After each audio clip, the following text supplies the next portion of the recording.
According to reports, Roberto De Zerbi has his eyes on the Man United job. He wants to be the man to restore Man United back to glory. He wants to be the man to succeed Michael Carrick at the end of his interim spell. No thanks. Not on it. Don't want him. If it's a choice between Carrick, De Zerbi, Glasner, and these type of guys, as it stands, I'll be more inclined to stick with what I've got.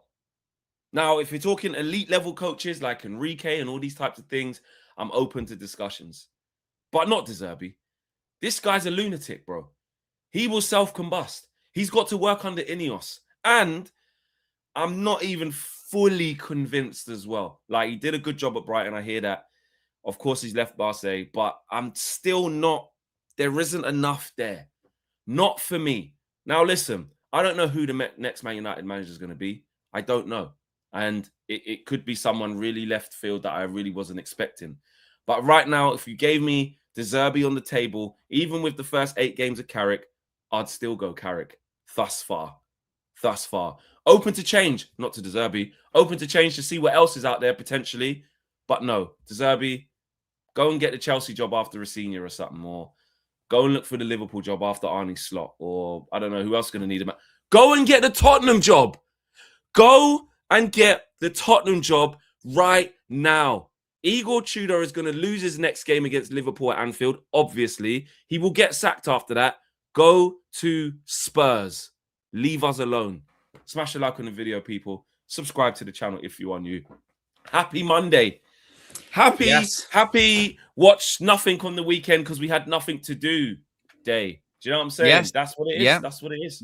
Yep, exactly. We had another national break over the weekend. Hope everyone enjoyed their national break. Hope everyone is feeling refreshed, feeling fighting fit, feeling stronger, feeling restored. If only there was a way you could feel like that every single week without needing a national break. Flex, I think there is. I'll roll a VT. Today's video is sponsored by our friends at Oxford Natural and their all-new natural supplement, Optimum Day and Night. Thousands across the UK, USA, and beyond are smashing their health goals with Oxford Natural. Optimum Day gives you steady energy, curbs your cravings, and keeps your metabolism firing all day. Optimum Night helps you relax, get restorative sleep, recover, and keep burning fat while you rest. It's not a magic pill, but it will help you reach your health goals. Check out some of the incredible results. 2 of our own. Owen lost over 100 pounds in 10 months. And KG dropped 30 pounds in 4 months. In 8 months, football legend Michael Owen lost 35 pounds. And Robbie from AFTV, Don Robbie, lost over 80 pounds. And in 6 months, Anita, an award-winning immigration lawyer, lost 44 pounds. And Linda, a law firm executive, lost over 50 pounds. No gimmicks, no needles, just results. Oxford Natural, let's get to work.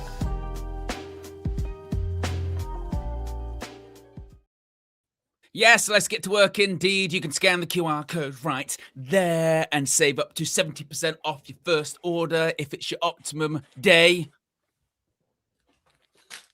Thank you. Yep, you're welcome. Which is good for your weight loss goals, whether it's your Optimum Night. Thank you, Owen. Yeah, you're welcome, Fleck.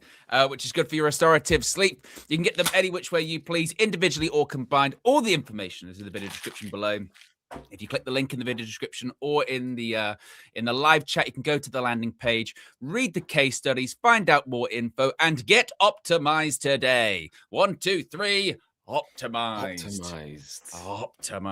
Yes, correct, indeed. Correct. Manchester United. Will they be optimized next season? Who's going to be in charge next season, Fleck? Well, according to reports coming out last night from the Telegraph, could it be Roberto De Zerbi? Well, he is keen, according to a report. He is keen, coming from Sam Wallace from the Telegraph, saying Roberto De Zerbi is understood to be keen on the head coach job at Manchester United. De Zerbi's stock remains high, with seeing figures at United admiring his front foot style of attacking football and how he wants his teams to dominate the ball.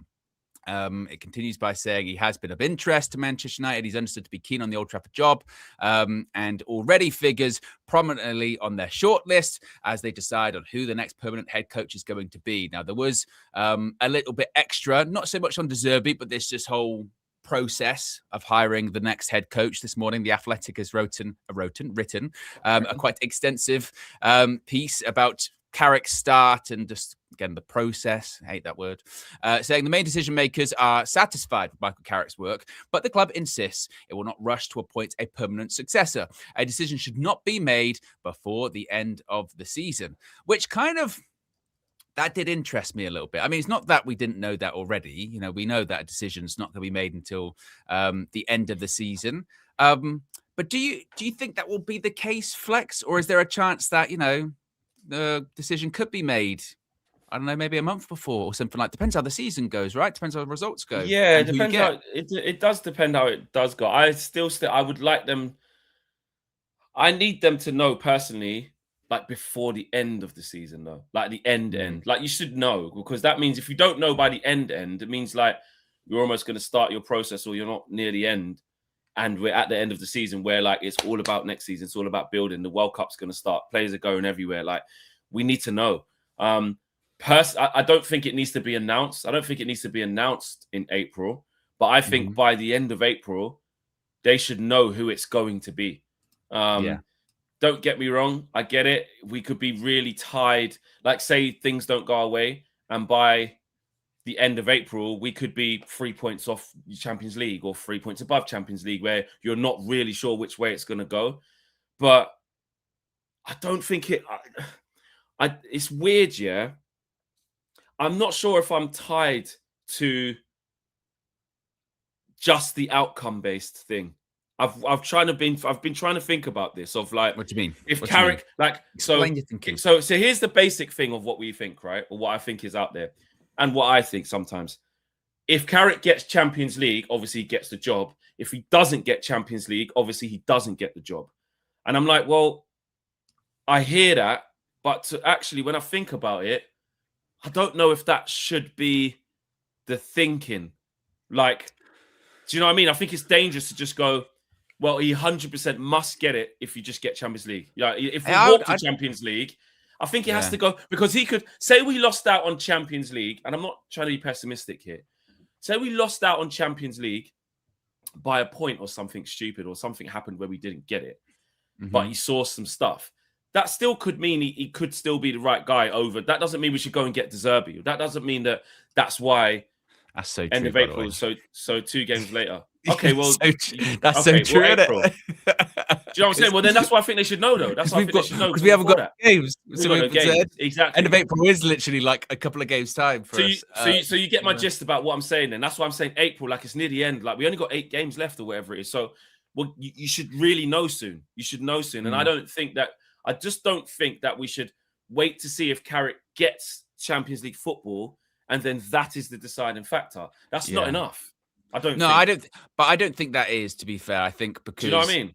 That's what he was brought in to do. You know, he was brought in to get us Champions League football, and I don't think at any point the discussion was, oh, and by the way, if you hit what is your target, you're going to get the job permanently. It's if you hit your target, that's what you've been brought in to do, and we're looking for a different manager at the end of the season. I think the way Carrick gets the job is he has to get the target that's been set for him, Champions League, but then kind of not supersede it, because there's nothing else he can do in terms of winning cups, but in terms of like hit it, but comfortably doing so, and there's real momentum, real positivity, right?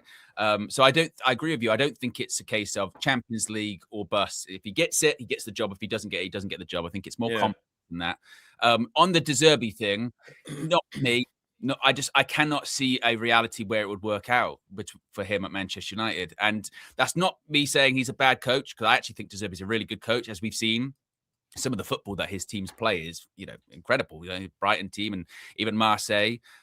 He's just too volatile, isn't he? I mean, we've had volatile coaches at Man United over the last decade. It doesn't work, does it? We know that a huge problem at this club is obviously the ownership, and they are looking for somewhat puppets or somewhat people that will go along with what they say and what is told of them. Roberto De Zerbi does not do that. He just doesn't. And I can't. This is why I'm really confused by this story, Flex, because we have just had a manager in Ruben Amorim who they brought in. He had a clear identity, clear philosophy, right? Regardless of whether it worked or not, but clear identity. And the reason he ends up getting sacked, not even because of results, is because he wouldn't compromise on that identity and philosophy. There were people, Jason Wilcox is actively in meetings go, maybe you need to change this, maybe you need to do that. So what their next permanent hire is going to be someone that's just as steadfast in their philosophy, in their beliefs. We're going to tell Roberto De Zerbi he needs to change his tactics and De Zerbi's going to go along with that. What are we talking about here? That's not going to happen, is it? So that's why I just look at that and just go, it'll last 5 minutes or 10 minutes, plus the scrutiny, plus the way the media behaves, plus the players, plus this, that, and the other. Like, I just don't see it as a good fit from that perspective. Not in terms of like the football and the style of football he plays. That'd be nice United. He'd have to almost get a brand new playing squad because half these players can't pass the fucking ball. But yeah, just in terms of like the corporate fit, it just wouldn't. It doesn't fit. It doesn't fit. Yeah, and listen, it is a. I'll be real. I'll admit my agendas when I got them. Got a bit of an agenda for De Zerbi. Oh really? Just don't like him. What don't really rate him. No, it's so needless. It's all from DR as well when they were telling me about De Zerbi before.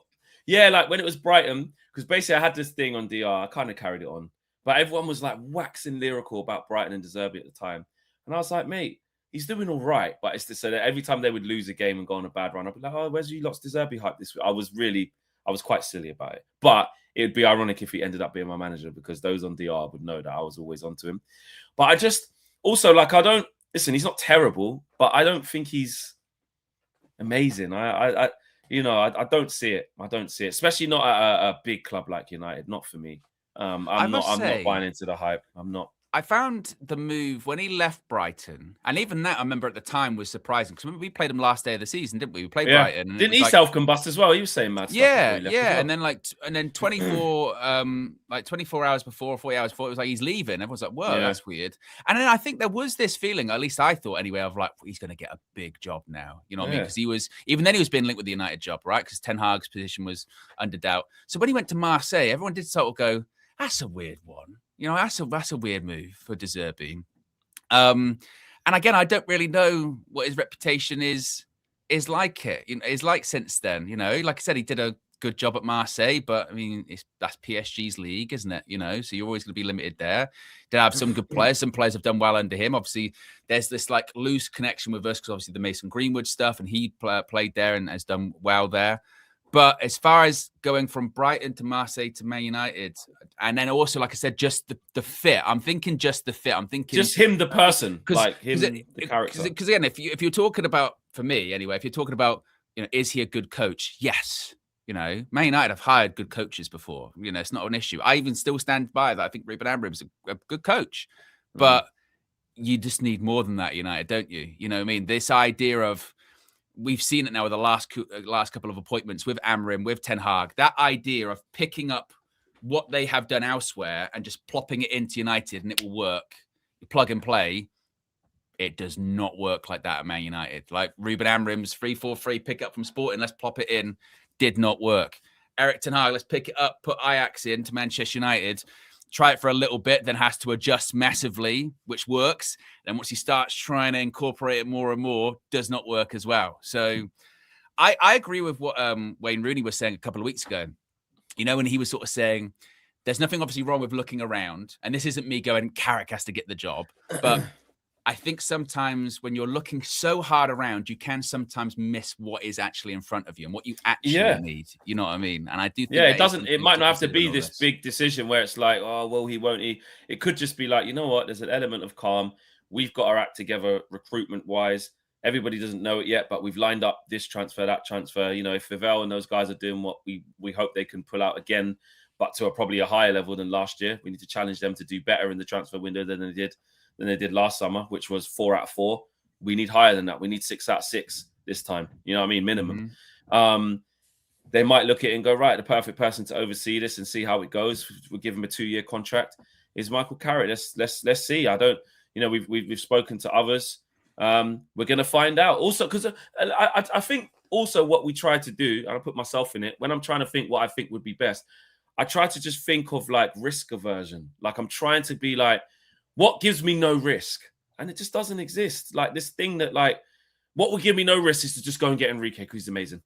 that's no risk. But then that's risk. That's how does he work under Ineos? How does he work with the type of players we've got? How does he work within the culture and constraints of what we have to deal with? Will he be allowed to rip up the team and make a young one that's vibrant and got all these youngsters running around? And I don't know, like, what does that look like? Are those skills transferable from Barca and PSG into this institution? Like, it doesn't, just because he's that good a manager, and I absolutely believe he is, by the way, one of the best. And I would essentially, as a fan, like, really endorse that. I have to think, what does that look like for our current playing squad versus undoing it, versus them taking to we press like lunatics, and that's a non-negotiable. How's that going to start? Would Ineos to support him to get rid of players who don't want to do that? Then you go Michael Carrick. You're right. If he gets the job, I don't know what it looks like with a heavy workload. I've seen a couple of games sample size off of what happens when we have to play after 3 days, and we failed. But that's really unfair because the squad isn't fit for purpose. It isn't. He's an interim manager. It's funny you mentioned that because obviously we've been talking a little bit about obviously the intensity and the training and the stories that have been going around about that. And the piece that's come out today from The Athletic, they've written an interesting bit. And I just wonder if this is Man United trying to kind of pour a bit of cold water on maybe those concerns about the training. So The Athletic says people close to the dressing room have praised Michael Carrick's training methods, with players benefiting from shorter, more intense sessions. The caliber of his backroom staff, particularly Steve Holland, has also been praised. By contrast, Ruben Amorim's reliance on relatively inexperienced coaches was sometimes questioned.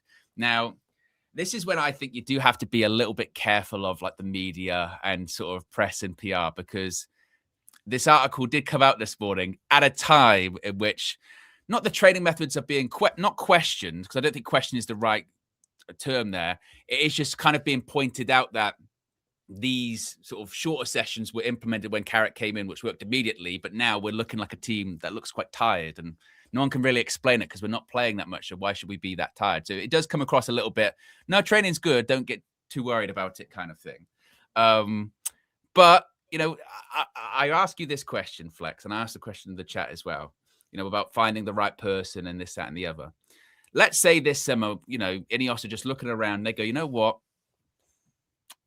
That the right person isn't there at the moment. He's not there at the moment. But next summer, let's say they think Luis Enrique is the right guy. But next summer, we think Luis Enrique actually will be available. He'll have enough for PSG by that point. Do you then give it to Carrick? Do you give Carrick like a 2-year deal and just go, look, you've got it for 2 years? You know, you don't necessarily have to tell him about the Luis Enrique thing, but you're keeping an eye on it. Do you give it him just until you find the right person? Are we opposed to doing that?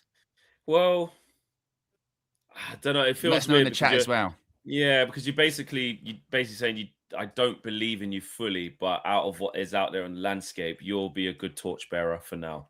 Like, well, I believe in you the most out of anyone that's kind of out there. Yeah, that's out there. People we do believe aren't out there. But we are forgetting that is a perfectly normal way of thinking in terms of like, well, you compared to the other candidates, you're better than them. But if he was available, you wouldn't be better than him. Do you know what I mean? That is how it goes. So I suppose I don't know. The longer it's going, the more and this is with us, obviously lost our first game and we don't know how it will go after Villa. This is the thing. This is why it is a bit early right now, but there's not much longer, like I said about the April thing. Because it's like, if we look, like the feeling can just change so much. And it's like, it's so easy to just go with the feeling. The feeling before we lost the first game, not saying that all the feeling's gone, but that was like, look at the run we're on. If he stays like this, you've got to give it to him. Of course, why not? But all of a sudden, say we just didn't win out of our next 3 or the last, like, so you include Newcastle United, then you go, for somehow we got turned over at home to Aston Villa, which would be a catastrophe. I can't remember who we got after that. I don't know. I can't remember. Games too far away. That's why. Yeah, exactly. Is that the 3-week gap after that? No, we've got Bournemouth and then it's Bournemouth away. There you go. then So it's a say 3-week something gap. happened where like we lost against Newcastle, we got turned over at home by Villa, and then we drew away to Bournemouth, and it's like no wins in the last 3 and 2 losses. The feeling would be a bit different. Do you know what I mean? It'd feel a bit different. So I don't know. I just think that we have to stick to simplicity. Has the Newcastle game changed your thinking then a little bit? Has that Newcastle game changed the manager debate for you? No, it hasn't. This is why when as soon as we lost to Newcastle United, we said the way that we didn't give Carrick the job after 7 games meant that we also weren't going to not give him the job after the 8th. Like, it doesn't work like that. That's why I've always wanted to keep staying in our lane, keep seeing more, keep seeing what type of consistency we can put up in terms of performances / results. And also, because I am kind of asking for a lot, and then I'm asking for a conclusion before the end of the actual season, which, like someone said in the chat there, isn't actually long if you wait to the end of April. So maybe I really mean, the end of this month. Maybe I mean that. I don't know. Maybe I mean early April. But I think that for me, I don't know. I don't think it maybe has to be as big a decision as we think. Sometimes it can be, listen, he's done okay. It's a safe pair of hands for now. Let's get our recruitment right. Let's build the squad. We can tell that Carrick can communicate with the players. We can tell that he can get something out of them. For how long, and can he juggle all the multiple competitions next year? That's the element of risk that we have to be willing to see, because there's element of risk with everything.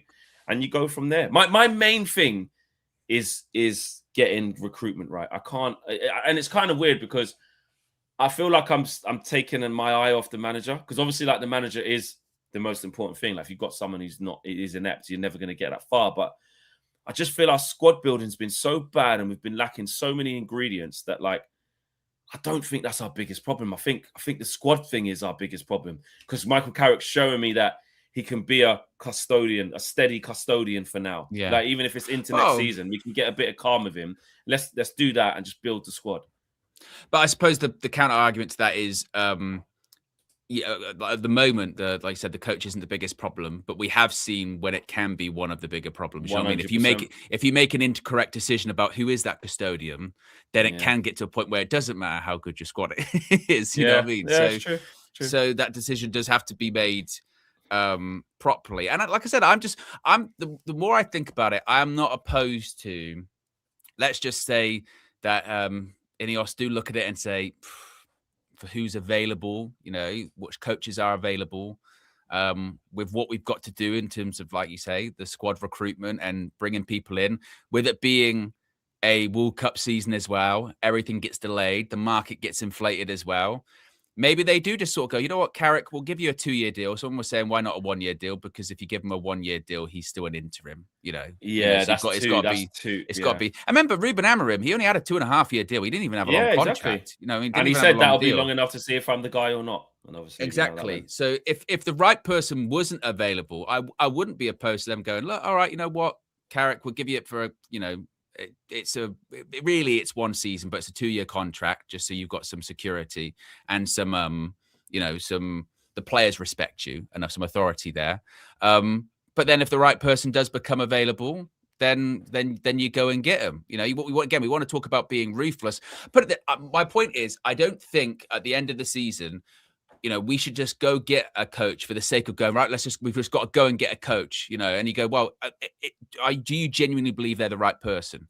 We have seen what can happen when you get the wrong person and how much it can set you back. If the right person isn't out there right now, then I do think you kind of stick with what you got, particularly if it's working. That's the other part. Look, if the season goes completely off the edge of a cliff here, which it still could, there's still time. If it does, then Carrick's obviously not an option. But if it continued as is, like right now, then you wouldn't be opposed to, like, well, continue as you are. Why would you not? Can you as is? If the right person isn't available, if we look at the market and go, I don't know about that, Meanwhile, if the right person is available, and then you think that you can legitimately upgrade, the team, and it's good for the long term, go and get them. Circling it back to De Zerbi, I don't think he's that guy. No. And of course he's keen. Loads of people will be keen. Glasner will be keen. Marco Silva would be keen. They all would want this job. I think that misconception needs to go as well, of like, how attractive is the Man United job? Get out of it. Don't get me wrong. Particularly at the moment, some of the it looks like you're gonna have Champions League next season as well, and you're gonna have money to spend. You're not picking up the team that was in 15th. But even if and even that, there's still guys who would go, listen, I just finished above Man United myself last year, but I'm going there. The allure, people like the allure of being the guy who actually turned it around, is massive. Like, we forget that. Like, don't get me wrong. Yes, you've got to deal with Ineos, Jim Ratcliffe, Wally, and all these types of things. There's stuff you have to deal with 100%. This the intense scrutiny, the media, the pylon, the this, the that, the pressure. But it's still very attractive. Like, and that is living off the history. That is living off the what the club is, the size of the club. It will always be like this. And especially the longer we go without. It will always be, because somebody's going to be the next guy to lift the trophy, the Premier League trophy. For us, of course they are. We're going to win a Premier League title again. When, God knows, but we will. So that allure for players to either play here, like you said with Benjamin Sesko, it's like, well, yeah, they gave him a shirt with the thing on it, and he pictured. He's like, "Fuck it, I want to go there." Yeah, you do realize they're only going to have one game a week next year, and they finish 15th. Yeah, why are you telling me that's Man United? I'm going to be a Man United player. Like, it won't work for everyone, though, by the way. Don't get me wrong. Like, Semenyo went, nah, I'll go City. Like, I'm not saying that we can get anyone we want, but there is still a big part of our football club that it doesn't matter. Like, if the players can make their mind up. Well, we saw it with Cunha and Mbeumo. Do you know what I mean? They wanted to come here. They wanted to come here and here only. Yeah. Yeah, no, it's true. It's true. And like I said, in the summer, I mean, there were some interesting stories over the weekend. I don't know if you saw that one about Elliot Anderson, basically saying the only chance we've got of getting him is if we get in Champions League. That's the only way we can compete with Man City for him, which, I mean, it's one of those stories which go, isn't that kind of obvious? Yeah. If we didn't qualify for the Champions League, what advantage would we have over Man City, who are going to qualify for the Champions League? They might even win the league this season. Still, you never know. Of getting one of the most sought after young midfielders in the Premier League. Of course, we're going to have to be in the Champions League to stand a chance. You know, it's by proxy. We missed out on players last season because we weren't in the Champions League. Some of them actually probably did us a favour in like Liam Delap and what have you. Yeah. But that's always the case. You know, you qualify for the Champions League, you can be in the market for the better players, or certainly players that are going to be available in the summer. Big Z with the super chat says, De Zerbi does not deserve it. Mid-table manager. JDK has been a member for 42 months. Says, my issues with Carrick is our football is free-flowing. That works sometimes, but where's the plan B? Where's the tactical setup? Or we worry about that later. And Tabres, good morning, bro, says, playing devil's advocate, not dev, on United View advocate. You know, he's playing dev's advocate. Is there a world where Carrick doesn't get Champions League and still gets the job on a permanent? Amarim's target was Europe for this season, not Champions League. That's what I was talking about. That's what I was saying. Like, I did want to talk about that a little bit more. Of like, I don't think it should be just if he gets it, he does. If he doesn't, he doesn't. Because actually, he could still be the right guy. He might miss out on the objective. This is where context matters, though, isn't it? Because of the position that he has found himself in with the work now, if he didn't end up getting it, it would, yeah, you know what I mean? And also, in fairness, look, like, he was brought in to get Champions League football. If you don't get it, then that is a failure, isn't it? That's why he was brought in, to get Champions League. You've got one objective this season. That's it. That's it. One objective. You're not in any cups. You're not in anything else. Your only objective is to get into the Champions League. And if you don't do it, there would have to be a hell of a lot of context involved. So I feel like you're saying, nah, if you don't do it, you can't stay. I would lean towards that, unless, like you said, there was some crazy context around it that would go, like it was the last day. It was something like that. Something like that. You know what I mean? I just don't think. And also as well, because at the moment the backdrop is also, last few games we haven't been playing that much that good football. Excuse me. If we didn't get Champions League and we've been playing how we've been playing in the last few games, that is when you would sort of go, well, you then didn't get results and performances slipped as well. So I'd lean towards no, because his job was to get Champions League. Let's do a poll on this. This is a good talking point, actually. Let's get a poll going. I do like. It is a hard one. I agree. IMO. I think that there would have to be some kind of massive context with it as well, because like I said, that's what he's been brought in to do, is get Champions League. And the only reason, I think there's legitimate discussions about whether he should get it on a perm is because how impressive he has been whilst at the moment hitting this goal, which is, the run of unbeaten games and the wins in a row and the big fixture results against Arsenal and against City. I think.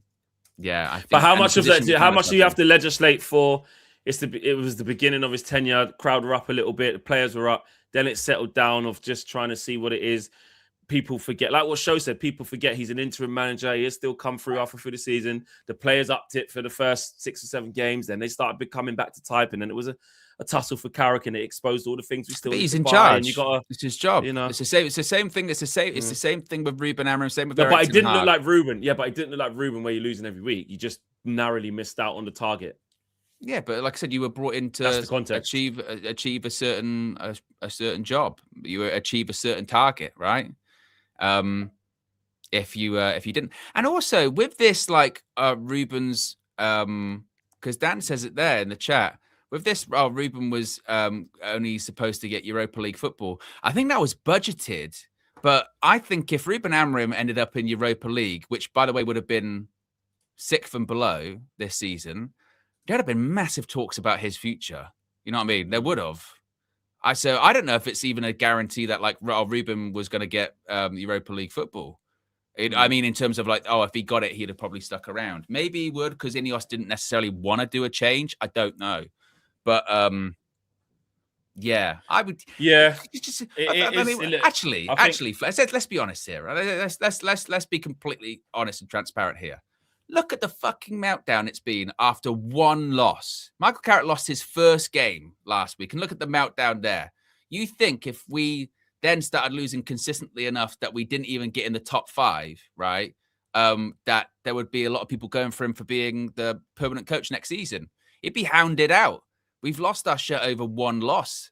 It's the first loss, by the way, since the 21st of December, 3 months. It's been like nearly 3 months, and we didn't lose a game. We lost our first, and now people are going crazy. How bad do you think it would be in the next, 2 months that we'd have to lose quite a few games, and we'd end up out of the, we say we finished 6th or 7th. He'd never get the job.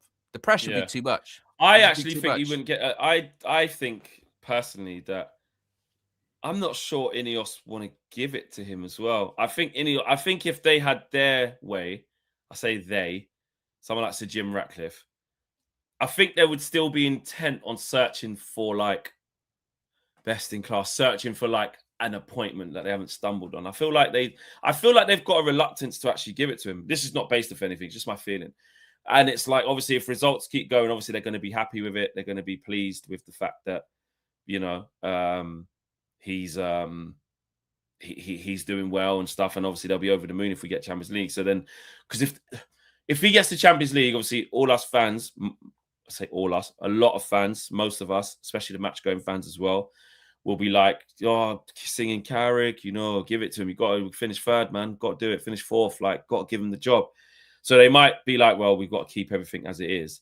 But I think if there was a chance where it, like you said, it looks like, well, it made their mind up for them easily, they'd definitely take it. Like, you did get Champions League, so yeah, definitely, of course he's not staying. And then I'm like, who would it be then? Would it be Glasner? If Carrick doesn't get the job, who do we think is front runner? Do we have a feeling about that, people? Who is your front runners if it's not going to be Carrick? Because I'm so undecided right now. It's a joke. Yeah, I don't know. I actually don't know. I've never been this. Obviously, stupidly, when it was the Amorim thing, I was like, yeah, Amorim, like, I want him. The Ten Hag thing, I was like, this one, because I'm so scarred and like we're in this interim phase and we still don't know where we're going to end up. We don't know how we're going to respond to that defeat. There's still so much in the air. I still don't know who I actually want to be the Man United manager. I don't know. No, I totally agree with that. I think that I go back to the Wayne Rooney thing. I do agree with him with the idea that I think even the safest bet we've seen, like, just that cannot work out. Like you said, there's always risk with every transfer, any manager with managerial appointment, and I don't think, you know, I'm not sure there are many managers that are, you know, super risk averse. You don't mean to go, that's a really safe appointment that by Man United. Yeah. I don't know. I really don't, because even like, you know, those people like, get Luis Enrique in. That's when you go back to the sort of the environment at Man United and what have you, and also the players. You know, the players are also a massive part of it, because again, we openly call these players like criminals. They're criminals. They're criminals. They're criminals. Then we get shocked by their criminality. I don't know. I really don't know. I go back to the De Zerbi one as well. Could you imagine De Zerbi trying to get this team to like play, passing, high possession football? Have you seen some of our passing recently? Good grief! And maybe But this that's is why where we know about the the recruitment. We know that we have to recruitment's so change it. key. You know what I mean? Yeah. But and maybe that's why your point's accurate with the recruitment's maybe more important than the coach, because you've got to get those players in first that can pass the ball. Like, you've got to get those players to do it first that can maybe match up with what the coach is going to want to do. Because if you bring in, like you say, a De Zerbi or an Enrique or whoever, and you've still got some of these players here, it's just not going to work out. It's just, it won't. The players aren't good enough. So I don't know. Like, I agree with you. I really don't know who the right person is. Yeah, I'm not sure. But with Carrick, I just think that if he didn't get Champions League, I think just the temptation to think about something else, to go in another direction, I think would be too much for Ineos as well. They'd be like, okay, right, it is a full reset this season then, I suppose. Whereas if you qualify for the Champions League, then you're more encouraged of, actually, the way things are going at the moment, maybe we just kind of keep them as is and just keep going and see a season of this, even because they might even look at it as, this is why I go back to him having like a 2-year deal or something like that, and it's really just one season. They might look at it as, all right, let's just give him a full season and see what he does. Yeah, it might not be pretty. Yeah. It might not be pretty, but we might get some results. So maybe it's a bit of stability, and maybe we get Champions League again. And at the end of that season, we have a look about where we're at, and maybe the right person's available at that point. I just sort of go like, I don't know if it all has to be on this summer. Maybe. Do you think it's 50-50? Do you think it's 50-50 right now with Carrick? Yeah, or is it still, because it's still third and we've got a chance to bounce back after that loss the other day? It's still more in his favor. Well, you said that actually. I still stand by that. I still stand by that. I think he's got the most chance, obviously. Yes, because he can affect it the most. He can affect it the most. But realistically, in terms of actually though, do you think it is close like that? It's difficult because you don't want to have Ash. You don't want to have recency bias going into it, because I do think there is a lot of, I do think there are some people, not everyone, but I do think there are some people that after the Newcastle game, that was like their reason. All right, okay, yeah, I was on the fence and that's why you can't get it. Yeah. Well, it's a game. But less so because of Newcastle, but more so because they're looking at the 3 performances before that. Performances, not results, performances. Like some people looking deep. Obviously, the Scholes thing said it, but some people were onto something from the Fulham one, where we were 2-0 up. When we got to 2-2, then the West Ham one, then the Everton one. Like the performances, they're looking at going, I'm not seeing the tactical. Then you look at the games before that, they're going, that was just vibes. We're just up for it, on the back foot against City, on the back foot against Arsenal, easy, go at them, and we won. That's nothing to Spurs. Our Spurs look worst team in the league. So. I'm just bringing that here in terms of, let's look at, are we missing that bit of, not that they're saying everything's shit, but the bit of what the people are trying to get us to see. I'm just looking at those 4 games, Flex and Owen, where I go, I'm not seeing dominance, but then is the pushback, you're not going to see dominance with this team. That's the whole point. It needs unpicking, it needs adding to. That's difficult to expect. Like Sho said, people forget he's just a guy who's just come in, try and help us. We're third when we were 6th before. Like, which way do you go? I think there's just a really fine line between that, because I would agree with you, because we've spoken about it. You look at the last 3 or 4 games, you go, performances haven't been great. When we do lose against Newcastle, you go, well, this has been bubbling. But then I go back to, there's a fine line between pointing out those things and then also kind of waiting to be proved right on them, if that makes sense. Because teams are always going to lose. Teams are going to lose matches. So basically, if I sit here, let's say Man United win the next 4 matches in a row, but I sit here in those 4 matches and go, I tell you what, though, Flex, loss is going to be on the horizon. We're going to lose at some point, and it's not looking good. It's not looking good. Eventually, we're going to be losing. I'm going to be proved right, aren't I? It's just I'm just playing the numbers there. You know what I mean? So I do think that a lot of those things that were being pointed out in the build-up were legitimate concerns, and they have been, as Sho says there, a really hard watch. But at the same time, I don't put too much stock in that Newcastle game, just because we were always going to lose at some point. For me, it's about, okay, what's the next few fixtures looking like? Like you said, if we go on like a run, well, imagine we lose our next 2 fixtures and we got to wait 3 weeks, and we're like, we've lost 3 in a row now. This is shit. That's when you start going, all right, those performances, they were a real sign of what was to come in the future. I think the next couple of games before this another national break, that's really key, isn't it? This is the key time now, because obviously you're going up against Villa, which we're pushing for in terms of those Champions League spots. And the show mentions there, Bournemouth they've turned it around at Iriola now. They're in pretty decent form. So now it's about the reaction to that, because I'll put the question back to you. If we win our next 2 games, Flex, but we play how we've been playing in the last couple of games, what does that do to it all? For me, as we're getting closer to the deadline, and this is where, call me a hypocrite, I don't know, it's just how I feel. I feel like because you have to pick your lane on what's going to make you decide. Everyone's got a thing in it. It's not right or wrong. Everyone's got a thing that will make them decide. For me, if I see him continue to get results, I'm going to stick to my mantra, which is results over everything. Results over performance, results over the momentum over everything, points over everything, league table over everything. So I suppose I'm answering my own question. If he keeps going on a positive trajectory, I would give him the job. I would. Yeah, I think I can't sit here. I think it would be really hypocritical of me for 18 months under Ruben Amorim to be really pushing on results. It's about results. Man United football is about results.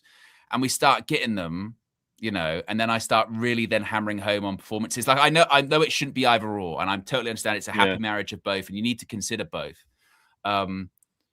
But I also then think there are a lot of times where you do get results and your performance isn't great. I mean, I grew up with it with Man United. Like under Sir Alex, he didn't always play great, I get it. It's bigger over when it's 3 or 4 games in a row. That's when you start going, okay, that's a pattern. That's not just a one-off. So yeah, these are things absolutely to consider. But I think in this part of the season too, we're seeing a lot of good teams not play great, but grind out results. We're in squeaky bum time of the season. Once you start getting into March, April, May, find a way that all performances are gone. Sustainability's gone out the window. It's, can you give me a good 7 games? It is. Can you give me a good 8 weeks? Do you know what I mean? That's what it's kind of about now. Sometimes it's not about the performing at this stage of the season. When you're in a Champions League dogfight or you're going for titles or what have you, like you get to this stage of the season, people just remember the results, not necessarily the performances. And I'm totally with that. Eventually it will catch up for you if you play terrible football all the time. I'm not saying that at all, but I think it's really difficult with Carrick to kind of judge him on what he would do for the long term when he's an interim doing interim things, which is maximize what you've got. And maybe you wouldn't make that decision if you were in the long-term position. So I don't know. That's why it's really difficult. It's really hard. I'll be honest, guys. This isn't a stitch up. This ain't a, a try and I got you. Like, this is a general, like, there's probably no right answer. Somebody could listen to anything that my opinion has been, yours has been, and go, I completely disagree with that. Carrick is not an elite manager. We need to go with guys who've got experience. De Zerbi has got experience, or Glasner has got experience. I'm telling you, he doesn't always play that system. He can change it for us. Get Glasner or get Marco Silva. There's people out there that everything is valid to everybody's opinion. I don't think there's one opinion that I would look at to go, nah, you're 100% wrong on that. You're clueless. It's so polarizing, and it's so like we're in a bit of a darkness in terms of we don't know what's around the corner. I don't know what Carrick would be like with with a full season. I don't know what it would be like managing multiple games. We still don't know because we've only just lost 1 game. We're going to find out. What does it look like? With it go for a bit of a sticky spell? Team hasn't been playing very well. We saw some stuff about the team admitting it's their fault. Because you could use the same argument that Amorim got, couldn't you? Remember when we would like lose a game under Amorim, and a lot of his backers would go, well, look, he just needs the players to play the way that he gets. So if he has a full summer window, he'll get better. And there was some arguments that maybe it did get a little bit better after a full summer window, what have you.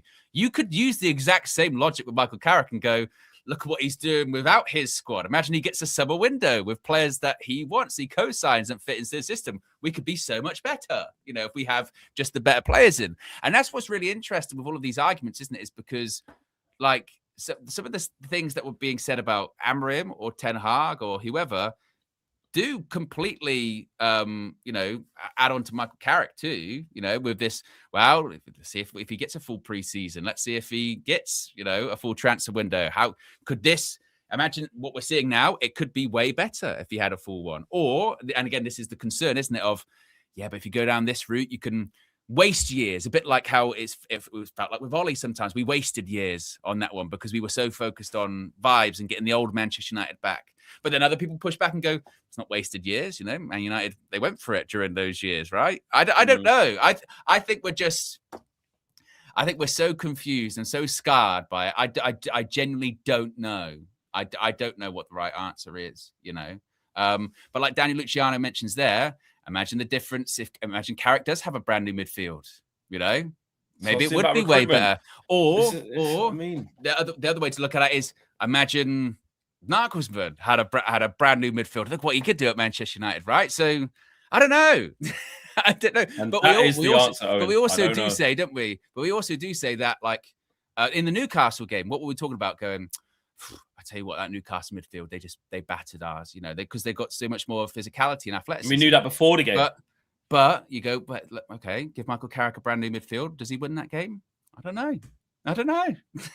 And that's why you're right. Man, it's tough. I just don't know. Nobody's right and wrong. You know what I mean? No, you're wrecking your brains with this thing day by day, or I say game by game.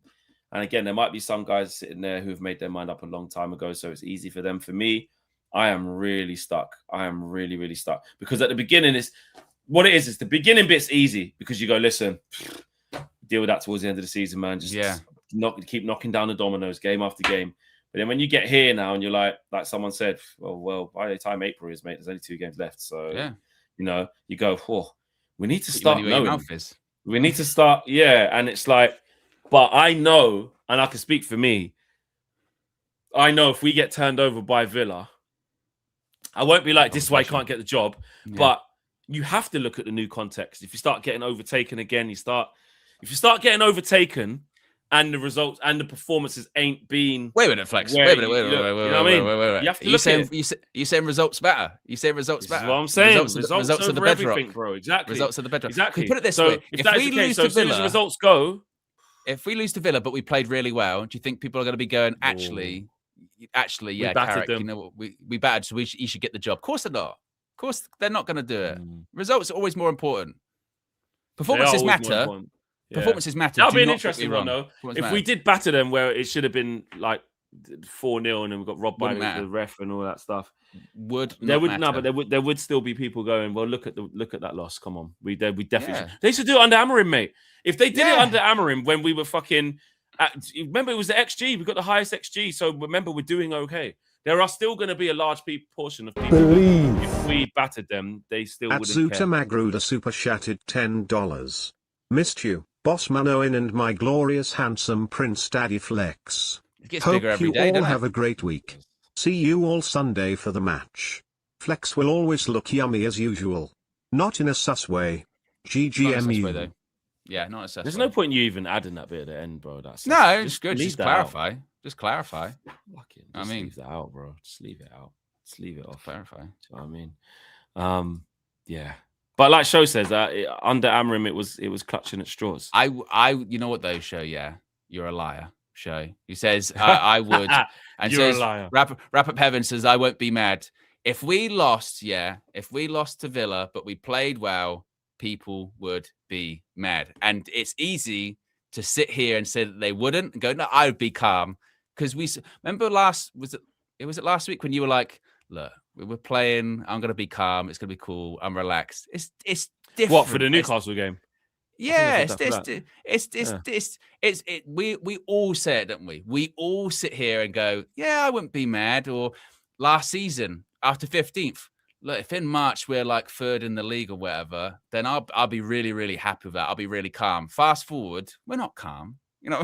No, you know what I mean? But we're not calm because, like you said, that one loss has been like, if we don't win or a match day. You know, we go actively into matches on a match day and go, look, if we don't get a good result here, I'm fine. I'll be calm today. Fast forward, there's fucking team. You know what I mean? So that's why, and I do agree with Show. Show's got a history in that, like he's always been a performance guy. You know, I'll give him his due on that, but.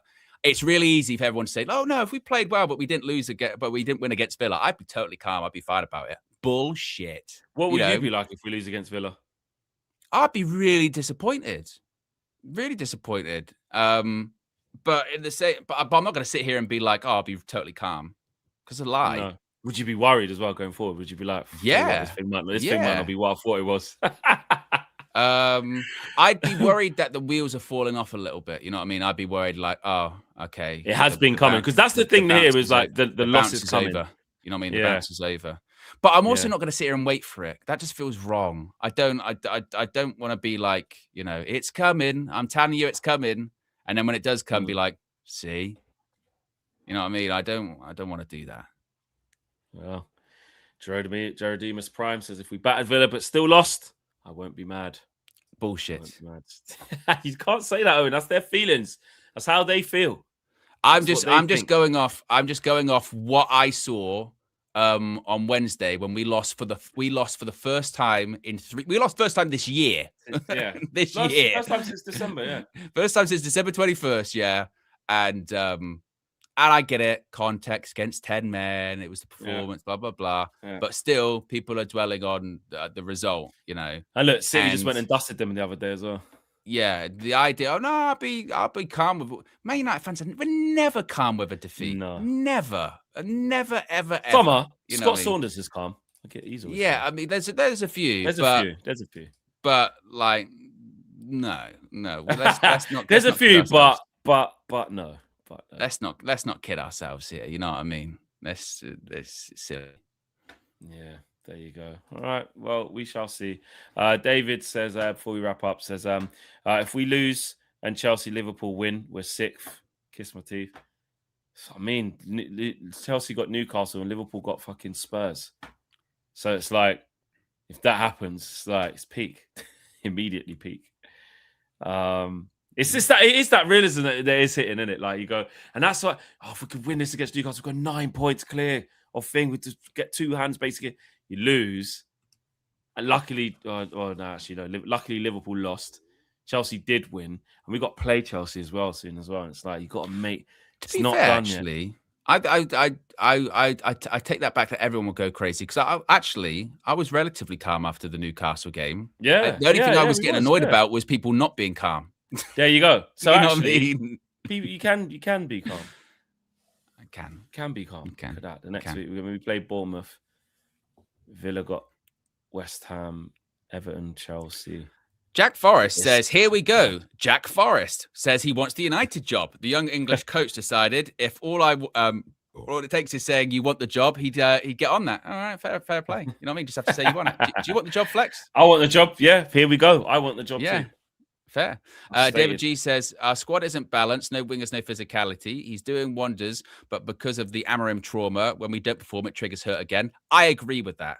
I think that Michael Carrick is limited to what he can actually do with that squad because it is not balanced at all, particularly for 4-2-3-1. We don't really have any left wingers, and irrespective of Marcel says we don't need to sign any wingers. We've got enough. We've got too many left wingers, according to Marcel. But I totally agree with that. You know, he's actually done very well, and when we slip up because of how bad it's been for 2 years, we assume we're going back to that, and we're like, we cannot go back to losing every single week. You know.